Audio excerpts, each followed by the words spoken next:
right, here's my bad point.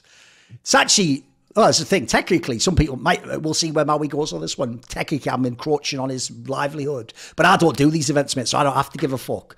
How fucking whack is it that we're back to online tournaments being like a real part of the scene? Where we're watching an online tournament and we're like, and this person's the MVP. By the way, they will never on Liquipedia ever actually make that tiered system visible. Everyone in history will always just go, he has 17 MVPs. Like, I want to know who has the big event MVP. I don't care if you won like a small land with 4 teams years ago, you know. So the problem with that one is, we're doing this thing where everyone just pretended like it was 2020 again during that Thunder pick thing. Like, oh, well, they're back. And, oh, wow, they're winning this team. Oh, wow, what's going on with this team? And the whole time I'm just thinking like, look, I get that if nothing's going on in the week, it's cool that there's a tournament, but this isn't part of the circuit for me. Like, the circuit's lands. Like, I already have had to accept that the land circuit will never be as big. Like, we're never going to actually have it where there's like 4 lands a month. It's going to be like 1.5 months for each tier 1 land. I get that. But the idea, like, in the meantime, we're doing online tournaments and then we're pretending they all count again. It's like, really? Who gives a shit?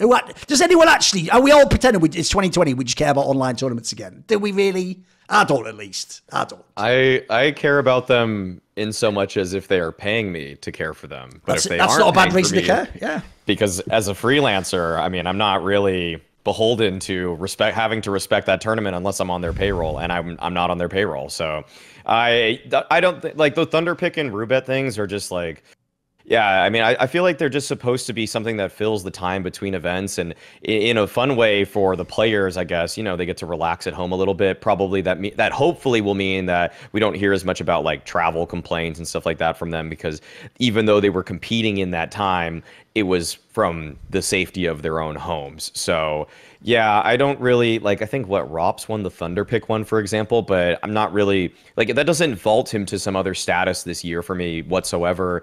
I barely really take too much from it. I kind of like watching when people like Fizzico and Art out here put together all the cool plays that people are doing in these online cups. I think that's actually, honestly, I think that's more interesting than anything. It's like, oh, people are test running all of these cool little tactics and strats, and this is a good time of any to try them to see, is this actually viable here, or is this something that we're going to scrap before the actual real big events come back? And yeah, I would even consider, like, I know, look, like Kassad loves to throw around the Banana Cup term, but like, you know, compared to like a fall finals or whatever, this doesn't really mean that much to me. Like, it's just so, and what's crazy is that the prize pool that they're throwing into these is actually pretty absurd. Like, oh, it's amazing, like, yeah.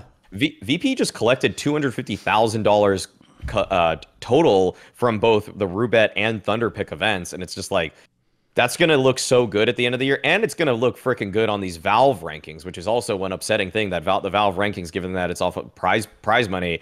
I don't know what the multiplier is necessarily for LAN versus offline, but having huge online events with giant prize pools has such a huge effect from what I remember reading about how that ranking system was graded, and that's obviously going to affect, you know, people that are going to the RMR or skipping the close qualifiers. And yeah, I think thankfully for our sake, the teams that did pretty well in these events were teams we would have expected to do well in LAN events, but that doesn't really change the fact that that's not always going to be the case. So technically this tournament did actually count towards people, I know it's miles away, but like potentially qualifying to the RMR, because it affects your ranking.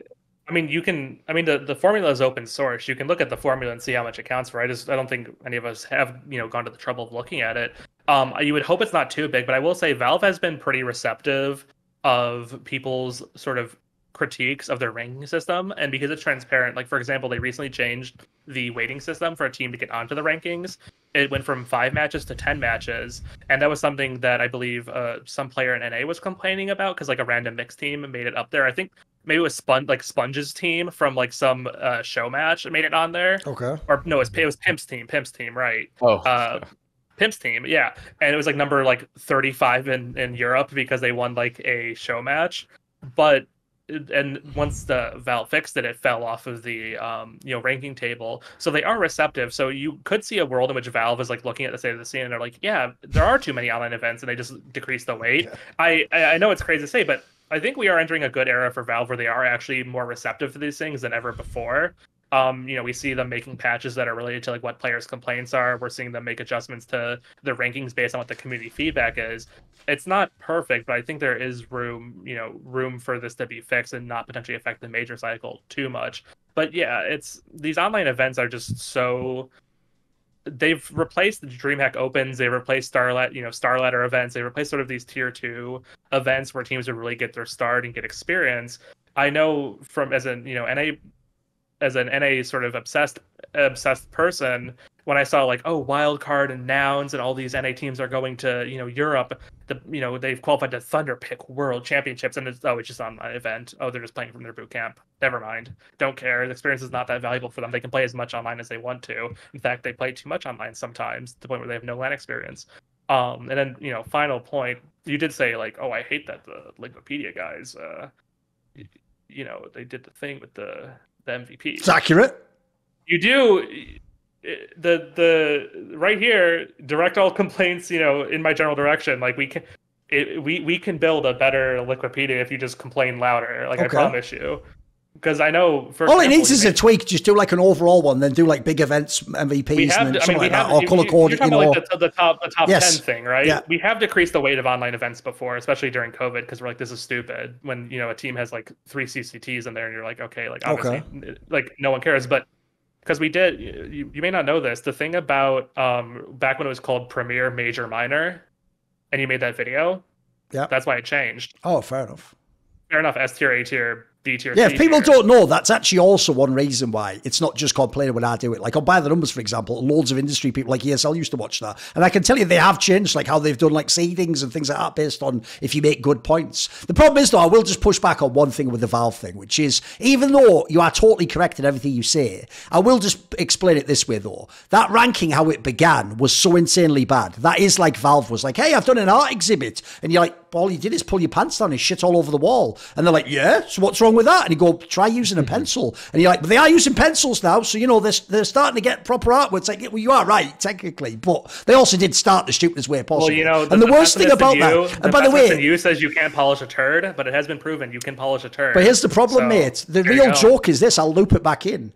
They actually unironically should get people like you who have worked with Wikipedia to tell them how to do these fucking rankings. Because what I hate is this. It's the notion that you had to launch your ranking to know it didn't work, right? If people don't know, almost every time a ranking's come along, Lurpus has preempted every time these exact problems. Like when ESL made that one where it was just based on like players having the points M&Ms. If you remember, I think Lurpus pointed out at the time when like Na'Vi had benched like Guardian, that if like Guardian just joined with like these other benched players, they wouldn't have played a match as a team, but they'd have already had like, the 38th best ranking in the world or something, because that was how they sit. If people don't know, like, you can do a dry run, and you can also just bring an expert and go, what do you think could go wrong with this? And then the idea is you give him the system, the formula, he puts in like, well, what happens if a team did this? And then we can actually get ahead of it. You don't have to wait until after the fact. We can actually fix some of these before. We just need Valve, as usual, to actually like ask for people's help, basically.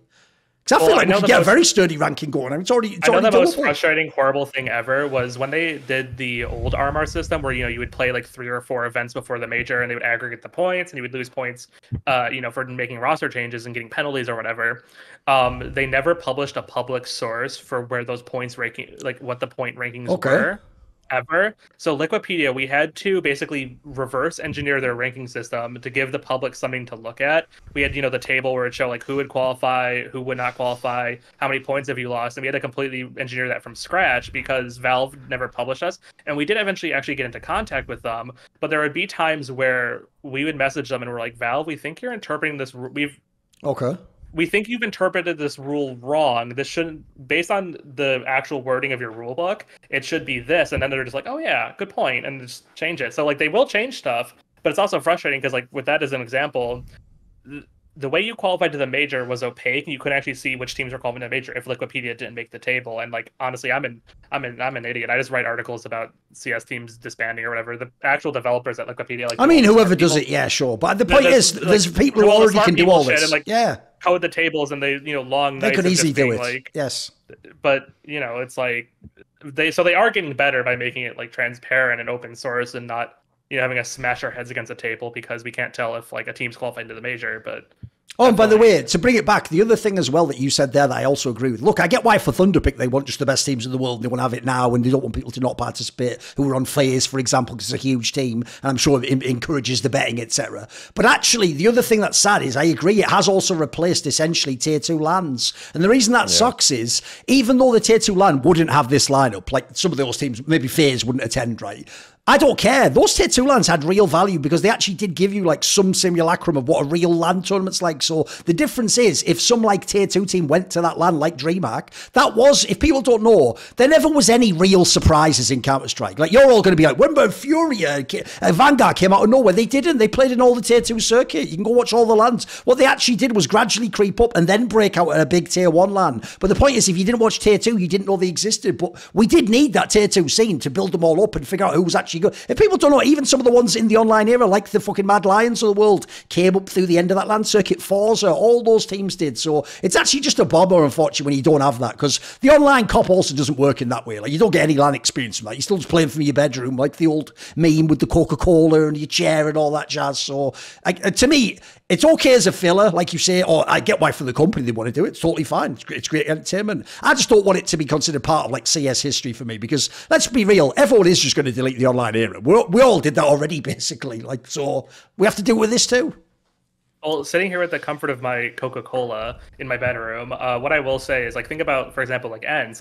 ENCE's most important formative event to becoming a real team was DreamHack Winter 2018. If they didn't win that event, winner of coming second place, I can't remember anymore, but that was like their event where they like finally hit the ground running. I think they beat like MSL's Optic at some point, and you're like, oh, you mean Star Series? It was Star Series. Pardon? At the end. It was Star Series Season 6 at the end of 2018. No, there was the same matchup at a DreamHack Winter. Oh, fair enough. Okay. Because I was on also with Bravado, the South African guys. Oh, could have been DreamHack Winter then. Okay. And then Existence Galaxy, the team with Barbar on it. But that was like those two small lands were the formative events with them, and I don't think they would have been able to go on and do what they did at the major without that.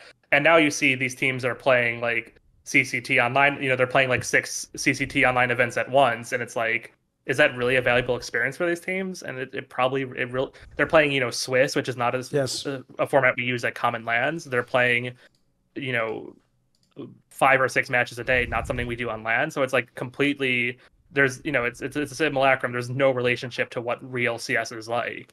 By the way, if anyone does go back, it was like over a year ago now when we did that episode with Heku. She actually nailed it, Maui. She pointed out that the problem with the CCT tournament was they immediately sort of threw the concept out the window that it was for regional teams and Tier 2 and they just go for the biggest names ever and just ram them in all the... Because the maddest thing about that is, dude, it doesn't even make any sense what division you're in. I've seen teams like CCT North, and then it'll be like, I mean, obviously I don't want to talk about my house, but I've seen like Brazilian teams in that shit, none of them make any sense. They like every fucking project. It was a good idea, then they sold out, right?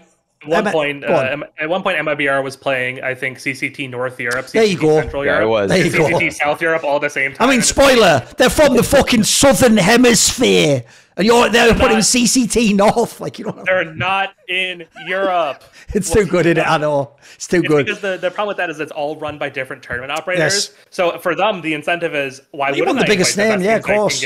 Yeah. Why would I invite, you know, the 3? If I'm CCT South Europe, am I just stuck to only invite like Albanian, Kosovar, and Serbian teams until I die? No, I want MIBR. Like, right. What is your ugly point then? Oh, go on. Well, just one last little thing about like the CCT and MIBR and all that stuff like that. If you actually look at the Valve rankings as they are most recently updated, this MIBR is the second highest standing team in the Americas region. They're above Furia, they're above Liquid, they're behind Complexity, who is just way above everybody else. But yeah, they just have so many points because they've just won random prize money from random tournaments that no one really is watching. But yeah, okay.